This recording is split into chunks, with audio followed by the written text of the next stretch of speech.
Дорогие друзья, всем привет!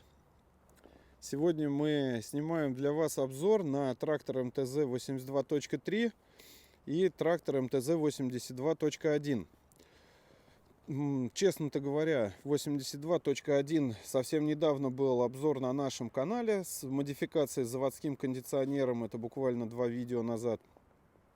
И о нем, на самом деле, на него уже мы снимали большое количество обзоров. 82.3 более редкий зверь для нашего региона, для нашей компании. То есть мы не так часто их привозим. И хочется вот его посмотреть и пощупать поближе. И для сравнения мы подогнали вот балку, 82-ю балку. Обычную 82.1. Скажем так, будет на фоне у нас 82.1 всегда. А в основном будем пробегаться по 82.3. Сейчас покажем, как это все выглядит снаружи. Далее перейдем уже под капот и в кабину. Потому что цена, разница у этих тракторов. 82.3 стоит дороже. И надо понимать, за что мы переплачиваем. Итак, первое, на самом деле, что, наверное, бросается в глаза, и как некоторые в комментариях люди у нас писали, это глушитель сбоку от кабины, то есть не перед, не перед стеклом лобовым, где это мешает обзору, вот как на данной модели. Это и мешает обзору, плюс выхлопные газы все, если ветер у нас дует на нас, то получается все это, наверное, летит как раз таки в кабину. На 82.3 здесь переработали выпускной коллектор, и здесь уже сверху выше кабины уходит и в бок. То есть вероятность того, что будет задувать в кабину, выхлопные газы будут задуваться намного и намного меньше. Прошу еще обратить внимание то, что на 82.3 у нас идет кабина как на МТЗ-1221. Стекла все вклеены, то есть у нас на 82-м, на обычном, вот стекла лобовое, нижние, они идут на резинках. Это мы видим вот здесь вот. А тут мы видим то, что у нас лобовое стекло вклеено, остальные стекла на дверях. Стекла у нас также с резинками, как и на обычном 82-м. А боковые форточки, они уже идут цельное стекло на кронштейнах. То есть сверху 2 петли и снизу фиксатор. По внешнему виду понятно, что 82.3 намного симпатичнее выглядит, современнее. Линзованная оптика, и более брутально так выглядит, более брутально. Мост передний у нас одинаковый, тяги рулевые, то есть это все у нас одинаковое. Колеса, размерность, она совпадает. То есть и передние колеса 360 на 70 R24, как на балке. И задние колеса у нас получается 15,5 на 38. Как раз недавно тоже кто-то в комментариях писал. Но прошу обратить внимание, помимо пластикового капота, мы под капот еще заглянем. У нас 82.3 идет с реверс-коробкой. То есть что намного, на мой взгляд, удобнее. Здесь у нас видно вот как это все исполнено, то есть рычаги. Мы сейчас и с другой стороны зайдем, посмотрим. Также по сравнению с МТЗ-82.1 обычной балкой, здесь тормоза у нас идут уже сырые, мокрые, так скажем. И вот еще на что мы обратили внимание, это подушки кабины. То есть подушки кабины у нас здесь идут другие. То есть вот давайте посмотрим на 82.3. Большая такая резинка. И на 82.1 на балочке. Сейчас мы к ней подойдем и посмотрим. То есть здесь у нас другая подушка. Также у нас есть отличие по литью, так как у нас коробка реверсивная, а на 82-м обычном нет. Это понятно, да, это разные коробки. Но здесь у нас и литье корпуса КПП другое. По этой стороне у нас изменился кронштейн ресивера. Здесь больше не делают вот трубок каких-то металлических, которые из-под лонжерона выходят. Да, здесь вот сделали просто шлангом. И в принципе это, я думаю, хорошо. При установке погрузчика спокойно сдвигаем вот сюда вот ресивер. Или опускается он вниз, это все зависит от модели погрузчика. А на шланг удлиняем, либо меняем и на хомуты ставим. То есть это, на мой взгляд, плюс. Про тормоза уже сказал. Также у нас здесь есть система фильтра с датчиком и с подогревом. И у нас идет еще вот здесь вот насос десятка, который крутит для смазки коробки переключения передач.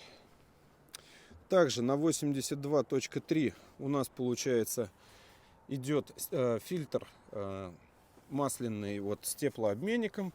На 82.1, который с заводским исполнением кондиционера, мы также видели этот теплообменник, но он был там установлен по причине того, что убран масляный радиатор, и на его месте стоит радиатор кондиционера. Здесь кондиционера у нас нет, но опять же система подготовлена, видимо, для установки кондика, так как тут у нас стоит теплообменник. Да, вот сейчас мы открыли капот, и давайте пробежимся под капотом, посмотрим. Под капотом у нас радиатор. Сейчас, секунду. Под капотом я хочу просто показать номер. Вот, радиатор у нас здесь 100У 130-10-10. Такой же радиатор у нас установлен и на 82.1, который с кондиционером, уже новый. Так, диффузор. Вот диффузор вентилятора у нас здесь поменьше. Мы там откроем сейчас капот тоже и посмотрим. Да, здесь у нас количество лопастей на вентиляторе хочется посчитать, потому что в предыдущем видео мне все говорили, что их там 6, а у нас тут раз, два, 3, 4, 5, 6. Это тоже у нас 6-лопастной. Шкив на 2 ручья на генератор. Шкив на 2 ручья на генератор. Генератор у нас здесь идет 1400 ватт. Так, ну и в общем, в принципе, вот на 82.3 смотришь, здесь есть место впереди под аккумуляторы, потому что также люди нам писали в комментариях, что сколько можно дышать этой химией, и поставьте аккумуляторы под капот, и я с ними солидарен. То есть это, на мой взгляд, это правильно, тем более вот место оно позволяет разместить здесь аккумуляторы. Возможно, это все сделано, как сказать, унифицировано под установку кондиционера. У нас здесь добавится осушители, шланги, здесь еще добавится радиатор, то есть и тут уже аккумуляторы поставить не получится. Так, по выпускному коллектору, который уходит в бок, ребята, кто очень хочет, может, вот вам покажу, как это здесь реализовано. Может быть, вы сами какой-то кастомс сделаете. Здесь это все выглядит именно вот так. Здесь у нас переход, здесь, видимо, гофра идет, и дальше уже поднимается наверх. По оптике тут, в принципе, тоже все понятно. Здесь у нас стоят светодиодные квадратные на 82.1, который синий у нас обычно, у него вот такие фары стоят. Не сравнивали, какие лучше светят. Оба варианта светят неплохо. В любом случае, на мой взгляд, светодиодные фары лучше, чем обычные галогенки. То есть, ну, тут прям разница ощутимая. В вечернее время суток перегоняли, намного интереснее. Так, что у нас с этой стороны? Здесь у нас топливная аппаратура. Она у нас идет, вот номер ее, если видно. Топливная аппаратура. Здесь у нас идет компрессор. Здесь у нас идет фильтр, уже который прям фильтр. Стартер. Тоже вот покажу номера. Здесь вот видите про шланг, который я говорил на ресивер. Вот у нас идет короткая трубочка с фиксацией, и уже шланг пошел. То есть, ну, это намного удобнее. Это и упрощает, и делает жизнь, как сказать, приятнее. Вот по этим крышкам вроде кажется тоже мелочь, да? Вот такая крышка, и она там стоит какие-то копейки. Но, на мой взгляд, это тоже замечательная вещь, потому что резиновые вот эти вот заглушки, они вот, которые висят вот здесь вот, да, их ставить, ну, ленишься бывает, кто-то ленится, кто-то не ленится, скажем так. А здесь вот заглушка, все, открыл, шланг скоммутировал, поработал, вынул, у тебя закрылось, все, грязь туда не попадает. Это хорошо. На мой взгляд, это хорошо. Так, остальное, так, по двигателю сейчас мы посмотрим, у нас какой здесь номер, какой стейдж. Если честно, эти какие-то вот тюнинговые все аббревиатуры. 243 S2 у нас здесь мотор. Так, смотрим дальше. Ну, в принципе, гидробак, мочалки тоже нам гидробак и воздушный фильтр. Один подписчик тоже писал в комментариях к видео. Ну, обслуживание вот этого всего, оно не больно удобно. Это надо куда-то перемещать и что-то с этим делать. Потому что добраться туда в данной еще компоновке, ну, тоже достаточно проблематично. Давайте перейдем к задней навеске, посмотрим на нее.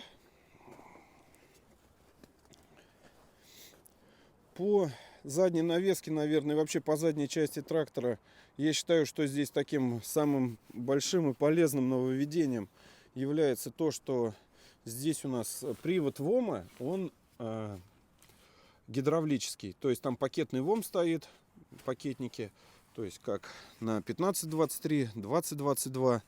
Гидравлическое его включение, он будет плавно раскручиваться. А то вот одно из таких главных, на мой взгляд, улучшений. Ну, чулки, полуоси, тут все то же самое. Прошу обратить внимание, что задней части трактора тоже вот подушки, наверное, усилены, назовем их так. Подушки кабины. Так, по навеске, по самой, вроде как хотели вторую категорию внедрить, но вторая категория что-то не внедряется пока. Ну, думаю, это вопрос тоже времени, перестройки производства на другой лад. Раскосы также у нас один регулируемый, но механически по-другому немножко. В принципе, по задней навеске каких-то кардинальных изменений нет. Я говорю, еще раз обращу внимание, что самое такое главное изменение в задней вообще части, это, ну и вообще в конструкции, в трансмиссии, да, это ВОМ. Тяга центральная на таком вот фиксаторе. Далее у нас здесь также крышки, вот плита. Помню, тоже подписчики писали в комментариях, ругали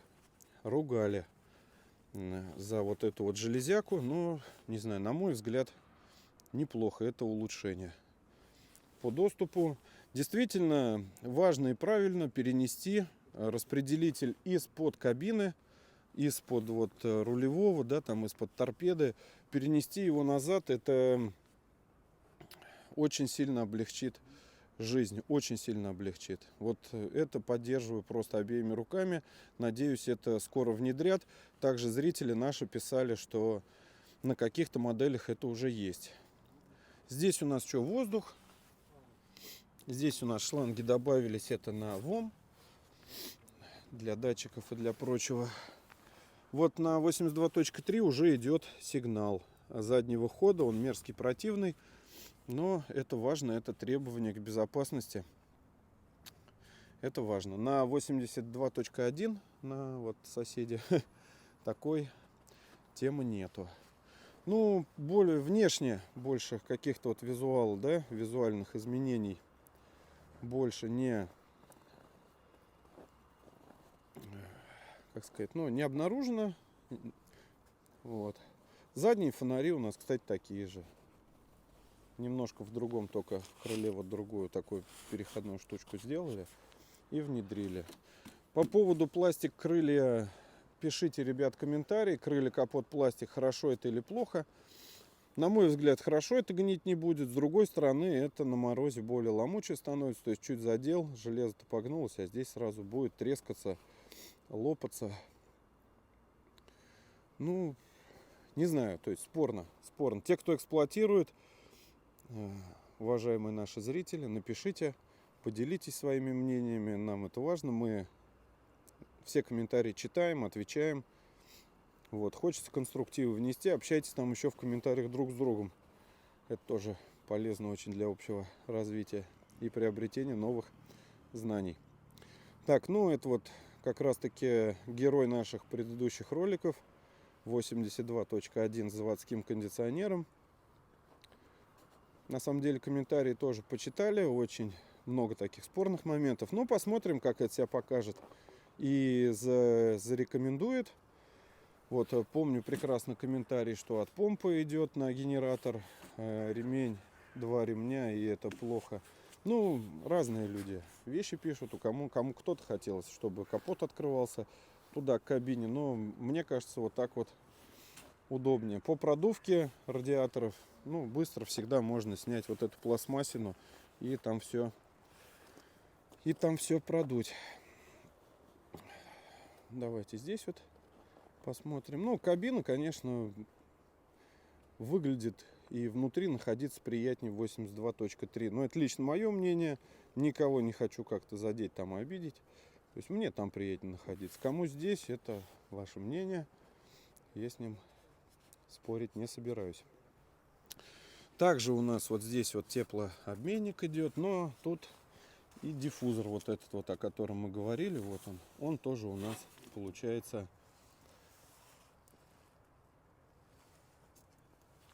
здесь шире. На 82.3 кондиционера нет, у нас там самая такая базовая комплектация. Так, ну что, наши хорошие зрители дорогие, так вот мы пробежались внешне. Давайте сейчас переместимся в кабину 82.3 и посмотрим, какие изменения у нас там. Все, сейчас будем перемещаться в кабину. Так, дорогие друзья, продолжаем. Вот сейчас будем перемещаться в кабину. Заметили тоже вот такой вот момент и нюанс, да? То, что здесь у нас получается профиль кабины уже такой закругленный, да? И забыл упомянуть, поскольку кабина от 12.21, по нашим, да, предположениям, то и подножка здесь уже, вот тоже прошу обратить внимание, она у нас идет другая по форме. То есть здесь у нас профиль кабины уже вот прямоугольный. И подножка более такая хлипенькая, скажем так, жиденькая. Вот здесь посерьезнее она. Так, давайте перемещаться в кабину. Посмотрим, что у нас тут по салону.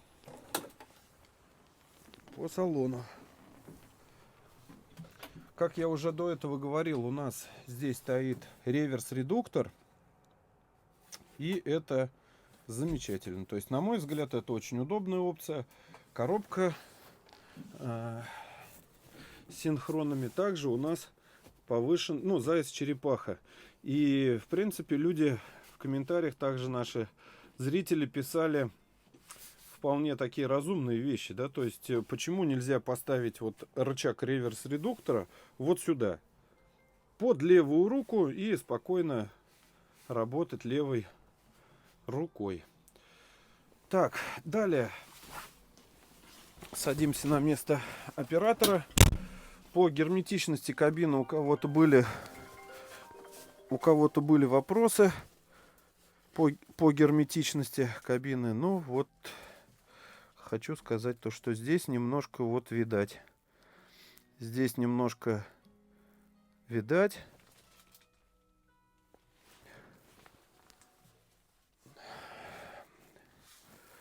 Так, у нас что получается? По органам управления. Масса. Но, опять же, возможно, это из-за нашей комплектации, из-за того, что она самая такая простенькая, да? То масса у нас здесь. Было бы удобно массу, как на двенашках, вот сюда. То есть, вот, вообще замечательно было бы. Далее у нас здесь идет 5-вольтовые для USB-A, для наших гаджетов. Здесь у нас идет прикуриватель. Здесь евро-розетка. Вот удобная тоже вещь, потому что некоторое навесное оборудование требует именно вот такой разъем. То есть там приходится либо разъем докупать, что-то колхозить, либо переделывать уже на дополнительном оборудовании под свои какие-то задачи. Ну, под прикуриватель, либо под другой какое-то подсоединение, подключение. Здесь у нас получается вот этот вот евро разъем трехконтактный. Передний мост блокировка. Далее у нас ВОМ. Далее кнопка тоже вот на ВОМ идет. Это удобно. То есть вот это нововведение как раз таки из-за того, что у нас ВОМ уже идет пакетный, гидравлический, с гидровключением, с гидравлическим включением. Так, далее я для себя обнаружил то, что у нас с правой стороны больше форточка не открывается. То есть здесь у нас все глухо. Возможно, это связано с тем, что здесь блоки управления, электроника. Также здесь вот предохранители стоят. Наверное, это связано с этим, чтобы здесь не попадала никакая вода и ничего. Левая форточка у нас все как было ранее. Так, здесь мы уже видели заяц и черепаха. Это тоже к ВОМу относится. Диапазоны скорости, ручной тормоз, управление гидравликой. Управление гидравликой. Сверху у нас светотехника. Такой скругленный вот плафончик без светодиодной лампочки. Здесь у нас уже идет тряпочка тоже. И вот, кстати, трактор пришел в комплектации с магнитолой. Магнитол даже вот тут с USB. Сейчас давайте попробуем. Вот. Пожалуйста. Флешечку поставили. Шансончик, рэпчик, там что любим. И можем слушать уже в тракторе. Беларус Тракторс. Кто для них делает, пока не знаем. Но тут даже настройки какие-то есть. Дисплей что-то меняется. В общем, это такая гаджет, который требует разобраться с ним. Вот. И есть колонки. То есть это вот в штате колонки тоже Беларус Тракторс. В общем, давайте тут Relax FM, может, разберемся, как что-то более энергичное включить. Есть антенна, она у нас приклеена на стекло. То есть радио будет ловить. Ну, в общем, вот такую магнитолу мы имеем. С USB, между прочим, и с AUX, граждане. То есть тут это вам не это, тут подумали. USB и AUX. Так, ну что, далее у нас идет вот панель приборов. Тоже ее уже показывали, но на самом деле стремятся к улучшению. Это видно. То есть сейчас я поближе немножко сделаю. Вот так вот. У нас здесь есть 3 кнопки управления. Так, теперь на нас ругается вот он, что надо включить ручник. Мы его сейчас включим. Стояночный тормоз. Мы включили. Итак, давайте по панели. У нас здесь есть 3 кнопки управления дисплеем. То есть мы здесь можем менять дисплей. То есть вот первый, второй. Это вот единственное, то, что сейчас можно. Здесь у нас видно время ДТО, наработка, какие обороты двигателя, объем бака, насколько он заполнен, даже с литрами. Также у нас здесь показывает давление в воздушной системе, давление в коробке масла, вольтаж в электросети и время. Также у нас вот дублируется вот здесь температура двигателя и объем топливного бака, насколько заполнен. Сейчас покажу тест стрелок, какие тут будут у нас значения. Так, сейчас подсветку включим на вот так. Так, сейчас мы перейдем в настройки. У нас здесь есть вот по коншине можно проверять аварийные сообщения, критические режимы работы. Что это такое? Тут какой-то пароль требуется, но видимо он неправильный. Так, ладно. Двигаемся дальше. Сканирование по CAN, сообщение CAN. Выставляем время тестирования. Для тестирования нажмите 1, чтобы включить тест стрелок и всех лампочек. Для свечи накаливания давайте нажмем 1. Вот у нас загорается тест. И мы видим все лампы. То есть направление реверса и все возможные ошибки. Вот у нас тест проведен. И здесь у нас получается все вернулось к исходному положению. Так. Далее, что у нас по настройкам? Выбор языка. Вот, кстати, давайте приколимся, посмотрим, какие языки есть. Английский, немецкий, испанский, французский. Магар, к сожалению, не знаю что. Польский, болгарский, румынский. То есть, если вы помимо русского владеете каким-то другим еще языком вот из этого списка, то, в принципе, можно поупражняться и перевести свой трактор на, ну, допустим, магар. Или польский, или французский. Так, далее. Единицы измерения. Скорость, давление, температура, емкость в литрах. Все, больше ничего нет. Мили, километры. Ну, это все под... Так, настройки датчиков. Здесь у нас есть количество. Так, это уже интересно. ПВОМ у нас ПВОМа нету, задний ВОМ есть. То есть здесь мы можем...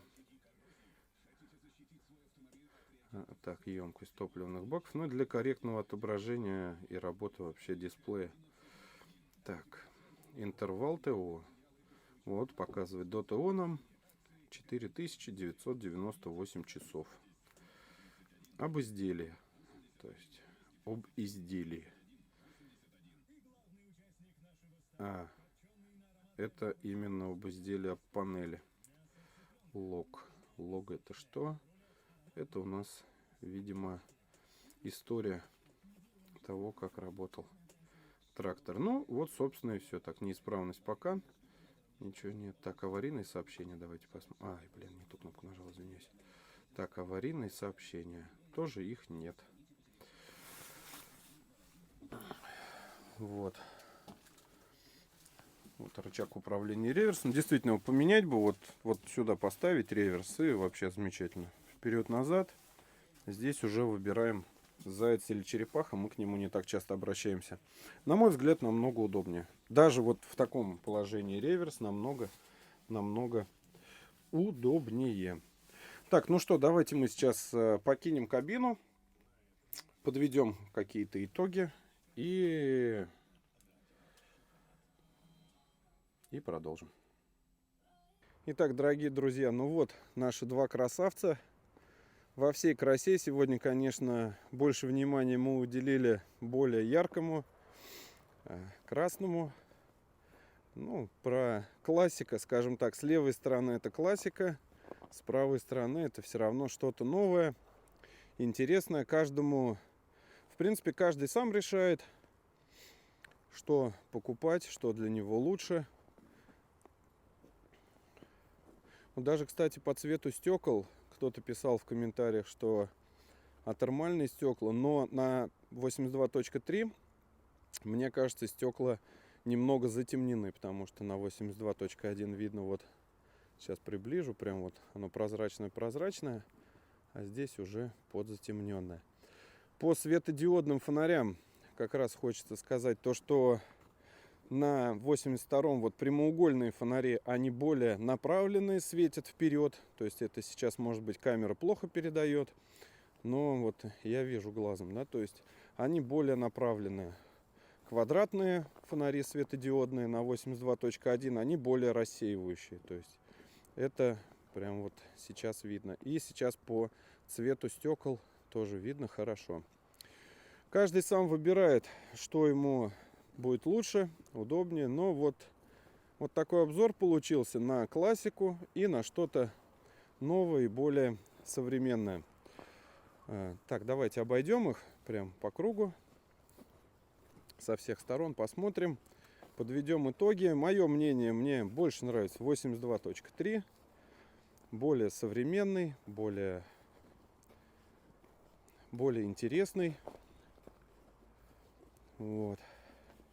Вы пишите свое мнение в комментариях, кто работал и на том, и на другом, и на 82.1, и на 82.3, либо на каких-то других тракторах. То есть люди с большим опытом, которые могут сравнивать, могут действительно дельные какие-то выражать мысли, а не то, что поработали, там развалилось, это сломалось. Ну, должным образом обслуживайте, должным образом ухаживайте, берегите, и техника будет служить. Вот. Поэтому прошу опытных людей оставлять комментарии.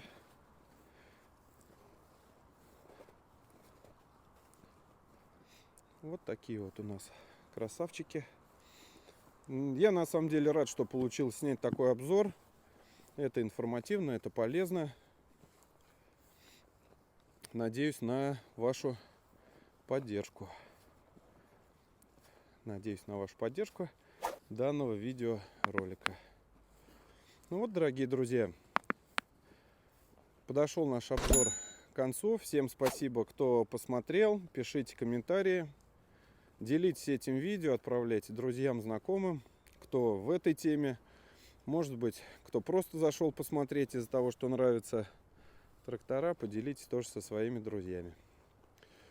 Все, всем спасибо за просмотр. Всем хорошего дня и настроения. До новых встреч на нашем канале. Пока-пока.